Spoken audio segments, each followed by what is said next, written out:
आप देखिए कि पिछले 2-4 वीक से हमारे केस रेट बढ़ती आ रही है। कल भी देखिए 163 आए, बहुत गवर्नमेंट अलर्ट पे है। हमें ये डायरेक्शंस है कि टेस्टिंग बढ़ाई जाए। जितनी टेस्टिंग हम बढ़ाएंगे उतना हमारे केसेस ज्यादा दिखेंगे।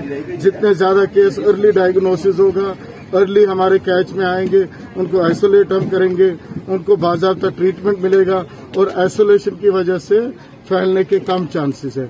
आज मैं यहाँ आया कि ये तो एंट्री पॉइंट है वैली का। यहाँ हम टेस्टिंग जो कर रहे हैं, अभी 8 बूथ चल रहे हैं, ये 10 से 12 हम करेंगे और जो टाइमिंग इसकी है वो भी हमने बढ़ा दी।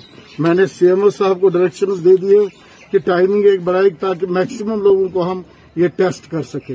हमारे लोग उनको कहते आ रहे थे आपके माध्यम से भी, दूसरे तरीकों से भी, अखबार से भी, क्यों सोशल डिस्टेंस, हैंड हाइजीन और जो मैं पहले से ही कह रहा था मास्क, ये 3 चीजें आपने छोड़ दी तो मुसीबत आनी ही आनी है।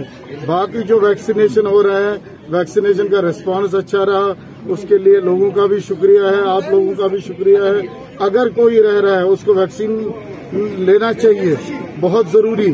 और लोगों से यही अपील रहेगी, चाहे कोई रिलीजियस गैदरिंग हो, चाहे कोई सोशल गैदरिंग हो, चाहे आज देखिए ये जो मैरिजेस है, हालांकि अब तो कम होने लगी, लेकिन उनसे बहुत ज्यादा लोग, वो 4 का सिस्टम और स्टार्ट होने लगा है।